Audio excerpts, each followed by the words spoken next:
Bonjour à tous, j'espère que vous allez excellemment bien et aujourd'hui on va parler cyclisme. Et oui, en ce moment vous savez il y a le critérium du Dauphiné libéré, alors j'ai pas trop le temps de le faire le critérium du Dauphiné libéré en ce moment, vous savez je suis en pleine Coupe du Monde féminine, le temps de débriefer tous les matchs, de tous les regarder, c'est pas forcément simple d'avoir du temps en journée pour regarder la course. Malgré tout, j'observe un petit peu ce qui se passe. Je sais que Romain Bardet est un petit peu en difficulté, mais ce qui est un petit peu normal. On est début juin, la forme n'est pas forcément encore au top avant le Tour de France, et c'est peut-être rassurant qu'ils soient en difficulté. J'aime pas trop, moi, quand les coureurs sont en très grande forme avant le Dauphiné libéré. Mais on va surtout parler de Chris Froome. Chris Froome, comme vous le savez depuis hier, qui ne fera pas le Tour de France à cause d'une chute, une chute qui est survenue lors du repérage de la 4e étape du Dauphiné libéré, qui était un contre-la-montre. On repère forcément les contre-la-montre, et donc pour repérer un contre-la-montre, eh bien on le fait à l'échauffement, on le fait à l'entraînement le matin de l'étape normalement. Il était sur son vélo de contre-la-montre, il a décidé de se moucher, dans une descente. Il a enlevé donc au moins une de ses mains du guidon. Et à ce moment-là, eh bien, il est tombé assez violemment contre un muret. Bilan assez important quand même au niveau de cette chute. Fracture de 3 côtes, coude fracturé, mais la blessure la plus importante est une fracture du fémur, ce qui fait qu'il ne pourra pas faire le Tour de France.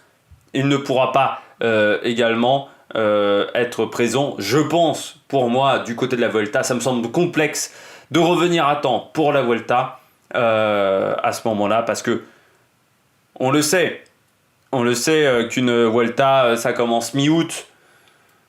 Une fracture du fémur, ça me semble que ça prenne un peu plus de temps.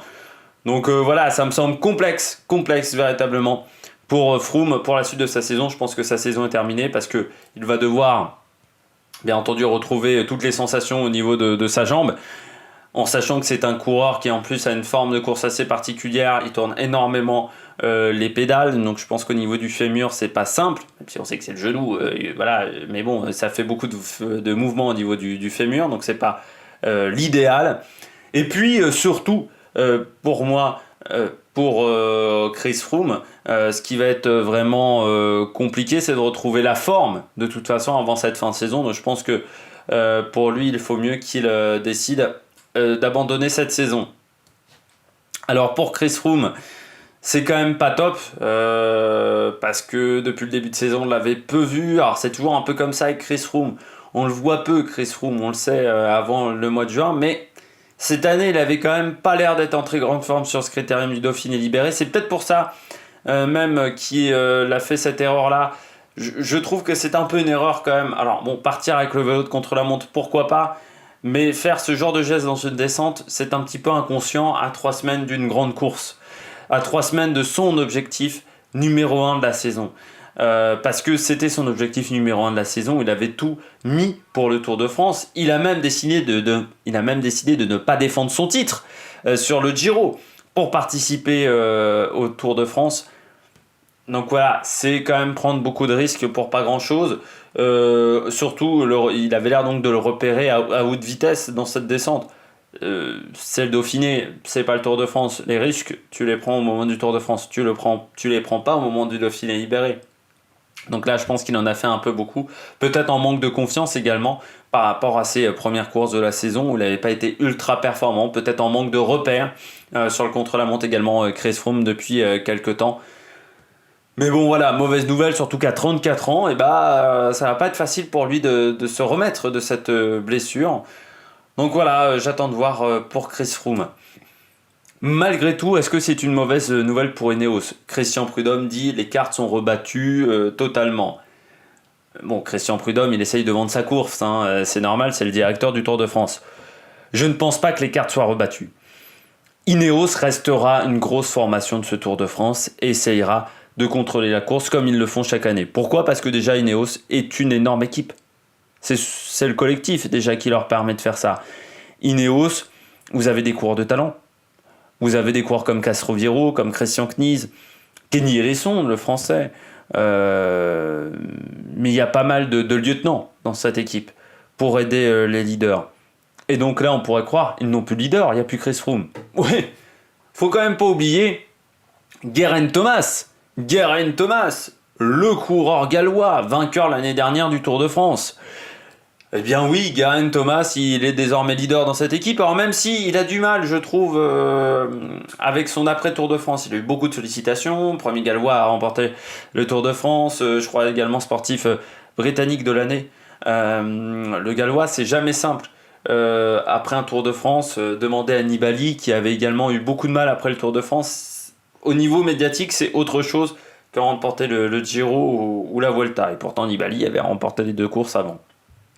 Mais Geraint Thomas, il aura envie de défendre son maillot jaune, il aura envie de défendre sa victoire, son titre du côté du Tour de France. Et puis en plus, Chris Froome, je pense, va le motiver. Du côté d'Ineos, on va le motiver.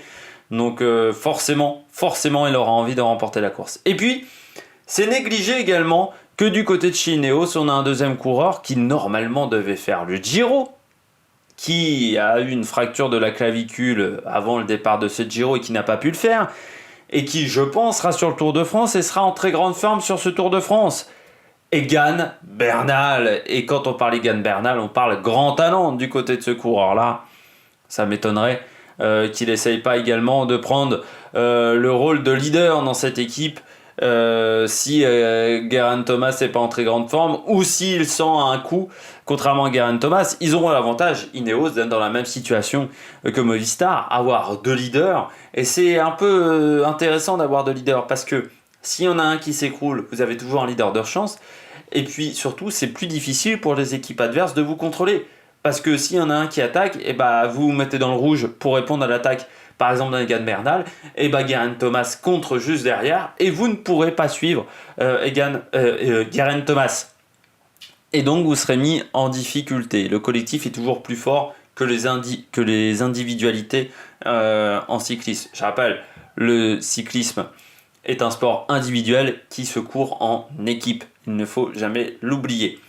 Donc est-ce que pour moi, Ineos sera en difficulté? Non. C'est même pour moi un avantage de ne pas avoir Chris Froome, parce qu'on sait que quand il y a Chris Froome, déjà médiatiquement, il monopolise un petit peu toute l'attention des gens, les sifflets, ce genre de choses. On sait que Chris Froome, s'il avait fait le Tour de France cette année, il aurait eu encore des sifflets, malgré le fait qu'Ineos ait changé la couleur de ses maillots. Pour beaucoup de gens, c'est toujours la même crèmerie et c'est toujours Sky. Et en même temps, c'est toujours les mêmes qui dirigent. C'est toujours Dave Bradford, par exemple. Et donc, Chris Froome, on sait qu'au niveau des affaires de dopage, les suspicions, et voilà, c'est vraiment lui qui cristallise tout ça. Et puis dans l'équipe, on sait que la relation avec Geraint Thomas aurait peut-être été un petit peu compliquée. Donc voilà, ça va être plus facile pour la Sky qui n'aura que 2 leaders à gérer et pas 3. Et donc ça leur permet également de mettre un équipier en plus. Pourquoi pas Kenny Elissonde, pourquoi pas d'autres coureurs, pourquoi pas un Sivakov en tant qu'équipier du côté de cette équipe. Enfin voilà, ça va laisser une place supplémentaire. Et on sait qu'ils ont des coureurs de talent pour trouver un coureur capable de remplacer Chris Froome et d'avoir un apport important en montagne pour cette équipe. Donc voilà, Chris Froome qui ne fait pas le Tour de France, c'est quasiment presque, pour moi, j'ai presque dire, c'est une bénédiction pour Ineos. J'espère que vous avez aimé cette vidéo. N'hésitez pas à réagir dans les commentaires si vous n'êtes pas d'accord avec moi. Je pense qu'il y en a plein qui ne sont pas d'accord avec moi. N'hésitez pas à mettre un pouce bleu. Et nous, on se retrouve pour de nouvelles aventures au niveau du cyclisme. On fera, comme sur le Giro, pour le Tour de France, présentation des équipes. Et puis ensuite, on fera chaque jour le débrief de l'étape. Et puis, on se retrouve également pour la Coupe du Monde féminine avec plein de matchs à débriefer. Allez, ciao, ciao sur l'Amérique Production.